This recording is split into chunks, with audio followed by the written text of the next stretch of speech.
Dan cintanya itu besar.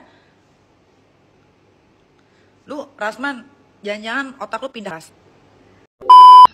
Rasman, pura-pura ninja. Rasman, ini pura-pura ninja mau keluar dari batok ya Rasman. Ini belum pernah dibahas sama orang lain, belum pernah dibahas oleh lawyer-lawyer lain, belum pernah dibahas, gue lihat di publik ini belum pernah ada. Tapi setelah gue kaji, Rasman Nasution berpeluang besar, berpotensi besar untuk dipidana. Itu. Halo para anggota masyarakat yang menjadi klien dari oknum pengacara yang telah menimbulkan keonaran, bahkan telah ditindak oleh organisasi advokat.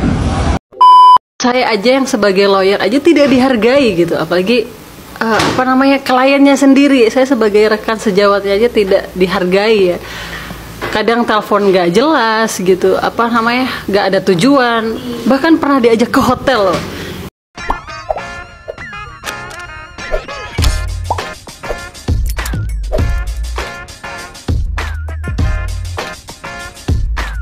Baik sahabat sekalian, jumpa lagi bersama saya di channel ini, di mana pada kesempatan video kali ini saya akan mereaksi beberapa buah video terkait dengan pengacara yang kontroversial, yaitu Rasman Arif Nasution.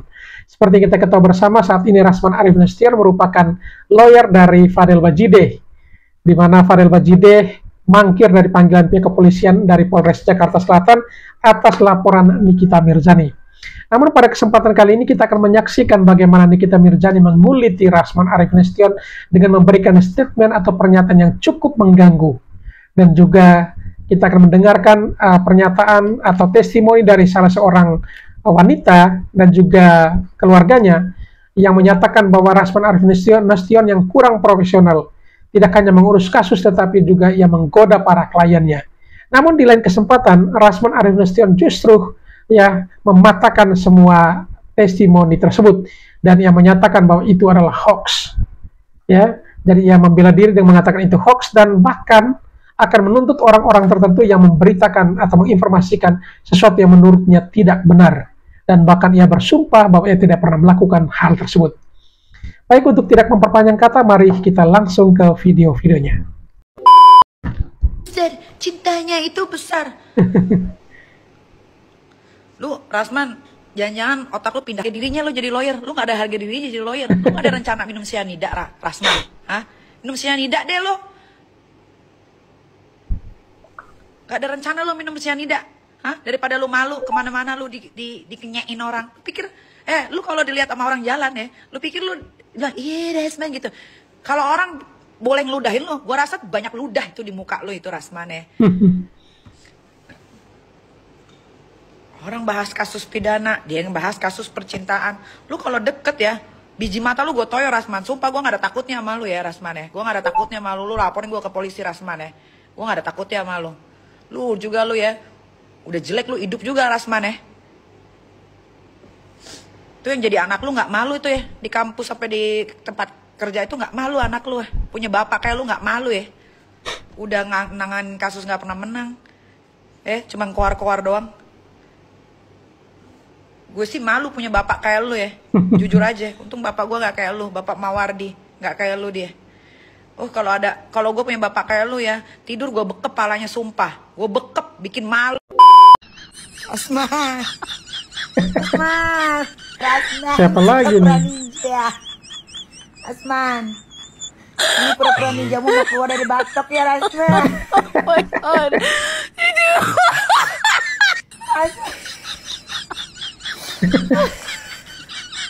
Segera lihat TikTok Eke. Di situ terpampang nyata percakapan si pura-pura ninja bersama perempuan asal Medan. Rasman betul. Bahil lempar Rasman bikin malu. Segera minta cerai untuk istrinya Rasman, dan untuk anak-anaknya Rasman segera minta dikeluarkan dari kakaknya Rasman. Rasman, gua kasih tahu nih Rasman, lu pernah nggak Rasman dikasih jok sama bapak-bapak begini, Rasman?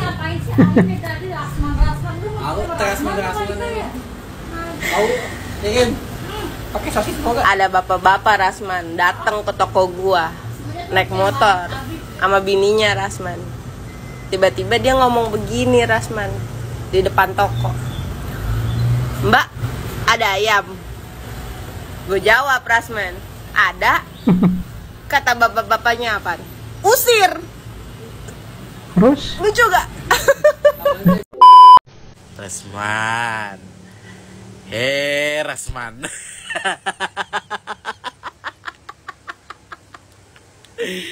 Nikita Mirzani bukan seorang Rasman. Di sini, di Malaysia, di Sabah, ada lemon juga. Rasman. Pasti mimpimu dihantui dengan lemon-lemon kan, Rasman?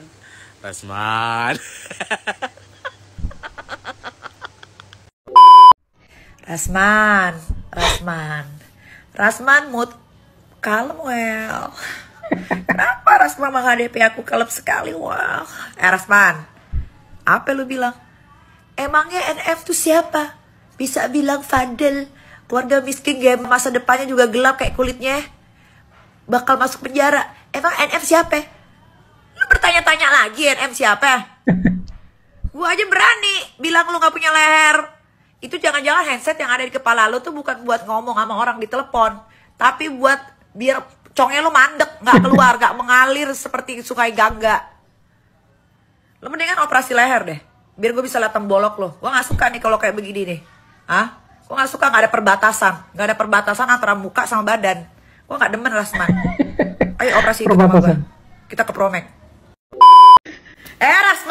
Rasman, bener-bener lu leher gak ada. Gue makin yakin nih, kepala lu gede ini bukan karena otak gede, otak lu kecil, otak lu lari ke lek-lekan, ke tenggorokan, ya. Itulah makanya, ya, sering-sering lu ikut pilates supaya leher lu ada ketarik. Siapa? Sebutin nama artis senior yang katanya kalau berhadapan sama saya, dia kan pakai tangan orang lain, pakai tanganmu. Kau mau ganggu Fadel, pakai tanganmu. Kau mau ganggu Rasman, pakai tanganmu. Jangan pakai tangan orang lain. Itu namanya pengecut. Nikah apa? Saya bilang, saya minta itu jadi pengacara, ya, untuk ngurus tanah saya, bukan cari jodoh anak saya. Udahlah, kamu nikah aja lah sama saya. Tetap usaha. Kamu kan siapa yang ngurusin tanah kamu tuh 300 hektar kalau nggak ada saya? Saya ini pengacara presiden loh, Cutina. Iya. Mamamu itu stres. Iya. Bujuk rayu. Nggak normal katanya saya.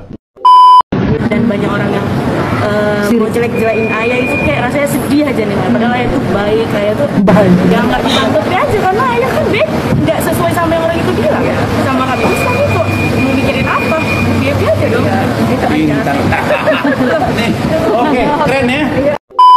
Ini belum pernah dibahas sama orang lain, belum pernah dibahas oleh lawyer-lawyer lain, belum pernah dibahas, gue lihat di publik ini belum pernah ada. Tapi setelah gue kaji, Rasman Nasution berpeluang besar, berpotensi besar untuk dipidana. Itu ada rekam medis gitu ya? Ada rekam medis. Gini, ada undang-undang perlindungan data pribadi. Oke? Di mana data pribadi itu mencakup data diri secara pribadi yang spesifik dan informasi kesehatan. Itu masuk tuh. Nah, USG ini kan adalah informasi kesehatan tuh. Betul. Oke? Salah satunya. Sehingga hal itu berpeluang Rasman Nasution dipidana dengan dugaan menyebarkan data diri seseorang ke ruang publik. Saya aja yang sebagai lawyer aja tidak dihargai gitu, apalagi kliennya sendiri. Saya sebagai rekan sejawatnya aja tidak dihargai ya. Kadang telepon nggak jelas gitu, nggak ada tujuan, bahkan pernah diajak ke hotel loh. Itu udah nggak kaget lagi gitu loh dengan kelakuan si Rasman ini. Dia sering telepon saya nggak jelas, nggak punya tujuan, bahkan ngajak ke hotel loh. Itu kan nggak sopan seperti itu. Assalamualaikum warahmatullahi wabarakatuh. Hamdan wa syukurillah salatan wassalaman ala rasulillah. Selamat malam waktu Singapura, pukul 20:46. waktu Singapura dan pukul 19:46 waktu Indonesia bagian barat. Saya bersama Bang Irdan, keluarga saya, Bu Ade, Khalid, dan Bapak Ajudan. Tadi kita baru jalan di NBS, sebagai dia di kasino, lihat foto-foto, dan besok insya Allah sudah ada di Batam. Saya selesai makan malam, dikirimi video oleh seseorang yang bernama, mengaku ya, Diansa. Saya mulai, saya ini biasanya kalau di handphone saya ada kode. Kalau dia fans, saya sebutnya si A, Fansran Jakarta, Fansran Surabaya, Fansran Bandung, Fansran Medan, ada itu semua. Fansran Batam, ada yang luar negeri, ada. Nah, saya lihat-lihat sama istri, dia yang mana. Saya lihat di nomor kontak saya, ketemu Dian lawyer SBY itu Surabaya. Nah, biasanya, ini maaf ya, biasanya kalau ada orang yang begini, biasanya si pengacara itu yang hubungi saya, karena ada yang fans saya juga lawyer dari Kendari, ada yang dari Makassar, ada juga dari Medan, itu saya buat tuh, tapi tidak saya sebut fans. Misalnya lawyer SBY, lawyer Makassar, itu selalu begitu, ada tulisannya.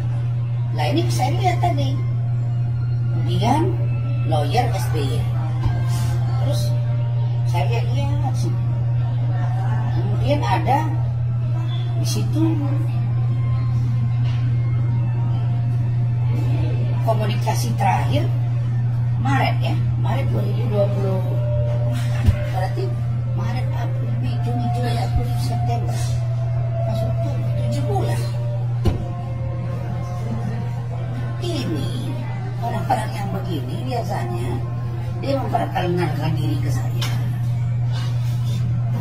dan banyak orang yang memperkenalkan ke saya sebagai lawyer. Dia bilang lawyer muda, dia jadi mengagum saya, minta bergabung, dan orang itu saya seperti, tapi saya maaf sekali, saya sungguh nggak kenal ini orang. Seandainya anak ini lewat depan saya nggak kenal. Benar. Jadi, tahu dia, kapan pula saya ajak kau ke hotel untuk melakukan sesuatu yang aneh, yang melanggar agama. Selalu banyak orang yang tidak kenal sama saya, mau ketemu, mau ngobrol, ya memang saya ajak ke hotel lah. Hotel itu tempat saya komunikasi, bertemu klien, bertemu tim, membawa keluarga saya, bahkan Iklim Hakim dulu ketemunya di Grand Hyatt. Bahkan klien-klien saya yang lain juga di Grand Hyatt. Tempat saya itu ngopi Grand Hyatt, Pullman, kemudian Hotel Millennium, kemudian Hotel Mulia. Ini yang selalu saya, kalau misalnya saya lihat tamu saya itu agak lebih dekat ke Jakarta Pusat, saya arahkan dia ke Millennium. Kalau dia agak di tengah, saya arahkan ke Grand Hyatt. Kalau dia agak di ujung, itu Grand Mahakam, ya kan? Grand Mahakam, Jakarta Selatan. Kalau dia di tengah, kadang-kadang ke Millennium, ke Pullman. Dan semua itu berbintang. Nggak biasa juga saya ngajak orang mau ketemu saya di kafe-kafe. Itu saya nggak mau. Di Medan pun nggak begitu saya. Nah jadi, yang begini-begini nih, Anda kan lawyer, Anda kan pengacara, Anda bilang Anda pengacara, Lah kalau Anda mengaku sebagai pengacara, terus Anda merasa keberatan dengan kata-kata saya atau percakapan saya atau rekaman, saya ajak kau ke kamar hotel untuk melakukan sesuatu, laporkan aja saya. Begitu. Ini kau fitnah bilang-bilang pekerjaan yang mulia. Kau yang tak mulia kerja kau ini, fitnah orang. Tapi itu tadi, saya itu punya tim. Ngomong itu ada semua rekamannya, kita sudah ada. Nanti kau bukan malah pingin tenang di bahu saya, yang ada kau nanti bermasalah. Coba kalian koreksi diri kalian. Jadi lawyer itu kalau mau tahu, kerja keras, kerja tuntas, kerja cerdas, kerja ikhlas. Itu resepnya. Dan karena kasus-kasus yang besar, saya ini mulai dari kasus korupsi sampai dengan pembunuhan, sampai dengan entertain dunia anak, itu semua saya pegang. Jadi kalau saya sekarang dikasih Allah Subhanahu Wa Taala dan Allah dapat kemuliaan, pengaruh dan kekuasaan terhadap saya, nama besar, itu karena satu usaha kerja keras saya dan tentu berkat dari Allah Subhanahu. Tahu salah kau masuk ke sini, ya saya nggak tahu, saya sudah WA kau. Saya tanya Anda siapa? Kalau mau terkenal jangan begini. Saya ada WA, Anda baca, Anda nggak angkat. Saya telepon, Anda nggak angkat. Saya video call, Anda nggak angkat. Besok siapa lagi nih yang mau nabur fitnah? Apapun yang kalian lakukan, saya anggap menarik. Saya akan maju terus membela Fadil Al-Fajar Bajideng bersama dengan tim saya. Di Malaysia, di Singapura, besok saya coba tetap saja day to day tim saya itu bekerja. Jadi untuk seluruh masyarakat Indonesia, tidak usah dipercaya orang begini-gini dan tidak akan berpengaruh bagi saya. Hanya perlu saya jawab, ini satu warning bagi orang-orang yang memfitnah. Semuanya saya catat. Dulu orang mengira saya tidak serius ngurus yang namanya Dennis. Sudah kita kejar. Nah, sekarang ini ada yang namanya NM. Dan kita sudah siapkan strategi. Kalau Anda sebutlah saya ngajak hotel, terus Anda bilang saya merasa terhina, saya mohon maaf. Istri saya, gimana ya? Anda itu kok kayaknya nggak masuk kategori saya? Kok jadi Anda GR? Baper. Anda baper. Banyak orang selalu bilang, ya kalau mau ketemu saya di hotel ini, hotel ini, gitu. Terus Anda lawyer. Masa Anda lawyer, saya ajak Anda ke warung, terus saya bawa pula Anda ke warung Tegal, atau saya bawa Anda ke tempat ke karaoke, atau saya bawa ke kamar mau melakukan sesuatu. Gila. Udahlah ya, yang gini-gini gak akan ngaruh. Kalau mau nebeng, jangan pragmatis begini. Kalau mau terkenallah karena itu tadi kemauan yang keras, tangani dengan baik. Saya ini tenang saja. Hidup pikuk di Jakarta, urusan Fadil. Saya tetap melaksanakan tugas saya di Wuhan, di Medan, di Malaysia, di Singapura. Kita berdiskusi terus. Cuma aneh aja. Ya, sudah ya. Kita duga juga bakal final. Dan saya sudah tahu akan banyak itu lalu. Dan nggak akan ngaruh. Nggak akan ngaruh karena saya udah bilang ke klien saya, kalau saya sudah pegang satu kasus pasti booming, pasti viral. Kalau udah booming dan viral, macam-macam akan muncul. Nanti mulai ada kenapa? Maka saya bilang, kalau saya pegang jujur tentang saya. Jangan bohong. Gue sudah pernyataan. Dan tidak boleh cabut kuasa. Saya yang boleh mundur. Kenapa kalau dia boleh? Tapi sampai hari ini saya lihat yang Fadel, keluarganya, Martin, Bintang, Pak Umar, Pak mana bapak yang mana? Pak. Orang tuanya, saudara Fadel banyak. Jadi, saya harapkan sudah, ya, sudahi fitnah keji begini dan ngajak ke hotel kan belum tentu ganti. Baper ya, baper. Dan saya juga nggak ingat kapan itu. Ya, jadi sudah. Dan kalian jangan nanti satu-satu jadi masalah. Itu saja dari saya dan saya ketawa saja. Dan saya buat video ini menjadi pesan bagi semuanya agar anda profesional. Kalau mau jadi hebat harus dengan kerja hebat. Kalau mau jadi orang kuat harus dengan kerja kuat. Gak ada ceritanya Anda modal 25.000 rupiah terus Anda dapat 25 juta, itu gak ada. Jadi simsalabim itu. Anda kerja besar, penghasilan besar, kerja kuat, pendapatan pasti kuat. Kerja berat, pendapatan pasti berat. Dalam pengertian income. Anda modal besar, pasti untungnya besar. Mana ada modal kecil dapat untung besar? Anda mau terkenal, ya kerja keras.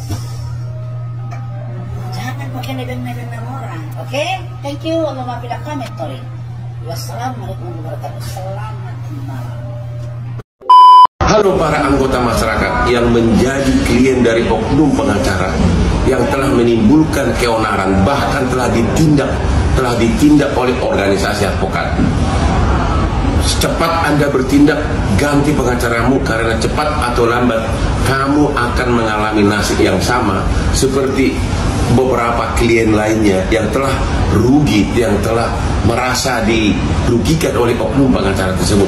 Bukan hanya 1-2 tapi banyak. Okay? Khususnya para wanita cantik yang menjadi klien, hati-hati, cepat atau lambat dia akan ngajak kamu nikah. Ya, dia akan ngajak kamu nikah. Oke. Aduh, sosok ngedoain anaknya seperti Niki. Siapa tahu dalam setahun kemudian tahun depan 2025 si Lauranya baik, ya nggak apa-apa. Alhamdulillah jadi Laura, ternyata dia jadi anak baik. Terus nganjutin sekolah, nggak taunya dia bisa dapat double degree. Lu pikir emang dia bakal belangsak selamanya? Belum tentu, Ijo Royo. Belum tentu. Ini kan baru ada satu momen aja yang kebetulan lagi terjerumus. Ya segera diangkat dari jurang lah. Kalau diangkat dari jurang udah naik, terus dia sekolah lagi, ternyata dia double degree, dia dapat penghargaan tahun 2 tahun 3 tahun si Nikita ke luar negeri untuk wisuda anaknya. Mau apel lo Ijo Royo. Jangan karena suatu hal sekarang terus lo menghujat seolah-olah kayak anak itu bejat banget. Nggak, belum tentu. Namanya juga lagi proses. Kan gue udah bilang tadi berkali-kali, say. Umurnya masih 16 mau 17. Tunggu 2-3 tahun deh. Iya, ini kan ada pengaruh-pengaruh dari luar. Gitu loh.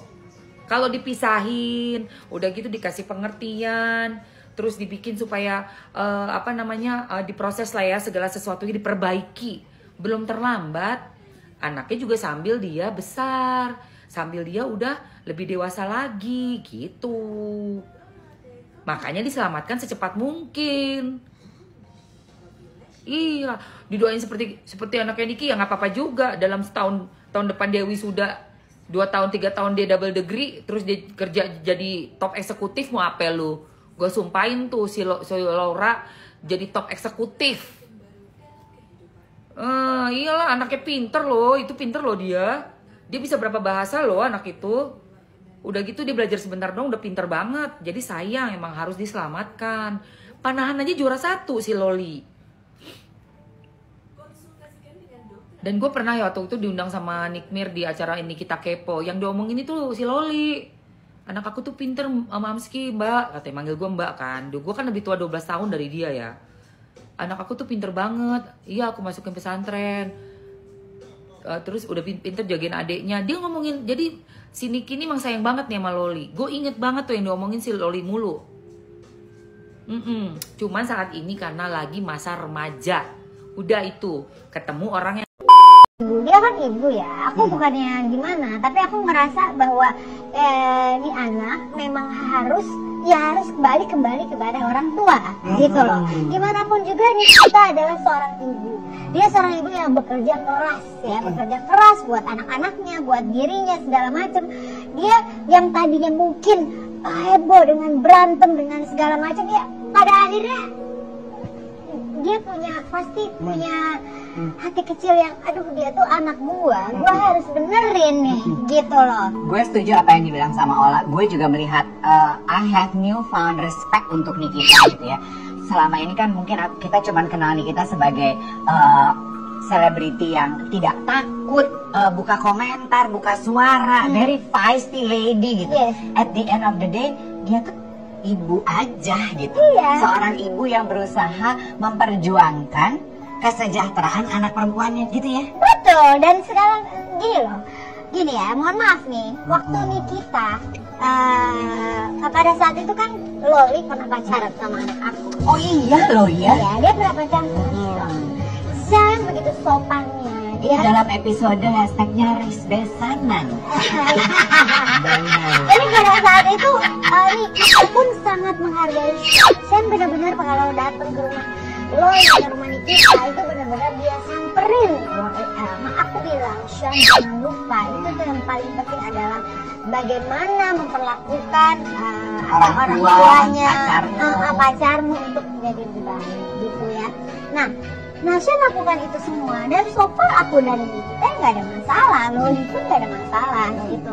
Nah, dengan adanya kasus ini ya aku juga sebagai yang pernah kenal Loli, aku menyayangkan kenapa sih Loli jadi seperti ini, kenapa dia harus teriak-teriak gitu. Ya of course aku ngebela Nikita dan jangan macam-macam ya Padel gitu. Gimana pun juga kadang-kadang kita itu sebagai perempuan, apalagi kalau kita cinta itu kadang-kadang ke brainwash, kita ke bawa-bawa nih. Cinta itu membutakan. Iya, membutakan gitu. Dan apalagi kalau sampai Fadel ya bawa-bawa mantannya Loli, termasuk anak aku, wah jangan macam-macam Fadel. Aku yang nyamperin kamu. Bajide, kan dia ini kan turunan Arab. Maklum, Arab bersabar, ini ujian. Apa dengan ini kamu udah baikan? Udah baikan.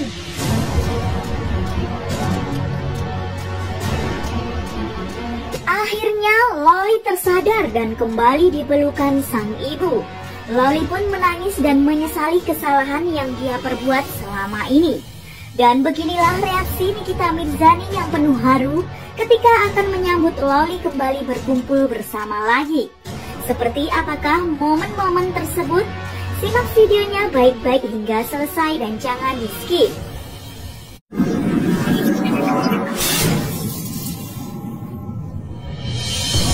Kabar hangat tentang Loli atau Laura Meizani, anak dari Nikita Mirzani, masih santer diberitakan. Setelah Loli divisum dan diperiksa, saat ini Loli tinggal di sebuah tempat yang menurut Nikita Mirzani adalah tempat yang aman, serta nyaman untuk mengembalikan kestabilan emosionalnya agar lebih tenang. Kabar bahagianya, akhirnya Loli sudah mulai tersadar dan menyesali kesalahannya. Kabar tersebut diungkapkan oleh Fahmi Bahmit, yaitu pengacara Nikita Mirzani. Saya rangkul dia, kenapa nak kamu jadi ini? Jangan kamu panggil seperti itu. Nah, kau kan kenal aku dari kau masih kecil. Itu mama dia, itu mama saya. Anaknya ada di bawah penguasaan Nikita Mirzani. Beliau mengatakan Loli menangis di hadapan Fahmi Bahmit. Saat ini emosi Loli juga sudah mulai baik. Kondisinya pun jauh lebih tenang dari sebelumnya. Nikita pun sebagai ibu tak sabar ingin memeluk dan membawa Loli pulang ke rumah. Nikita Mirzani saat ini benar-benar memperjuangkan keadilan untuk sang anak. Meskipun sebelumnya Nikita pernah menyebut bahwa Loli sudah dihapus dari kartu keluarga, namun Fahmi Bahmit membantah kabar tersebut. Loli itu anaknya Nikita Mirzani sampai detik hari ini, jam ini. tidak pernah dicoret dari kartu keluarga. Fahmi kembali menegaskan bahwa ucapan Nikita tak anggap Loli sebagai anaknya itu adalah bagian dari cara untuk mendidik sang putri agar kembali sekolah. Kalau selama ini ada beredar, itu mungkin cara mendidik seseorang. Jadi ada orang yang ingin anaknya sekolah, udahlah lu, kalau lu nggak sekolah gue nggak kasih sepeda. Selain itu, Jumat 27 September 2024, Fadel Bajideh dijadwalkan hadir di panggilan penyidik Polda Metro Jakarta Selatan untuk klarifikasi. Namun undangan tersebut diurungkan oleh Fadel dengan alasan kondisi badan kurang sehat. Rasman, pengacara dari Fadel Bajideh, menjelaskan bahwa dirinya saat ini sedang berada di Malaysia dan kliennya belum bisa memenuhi panggilan dari penyidik karena kondisi kurang sehat. Fadel Bajideh lagi kurang sehat, menyebabkan dia belum bisa memenuhi undangan dimaksud. Rasman juga meminta ke pihak Polres Metro Jakarta Selatan agar agenda klarifikasi tersebut diundur minggu depan.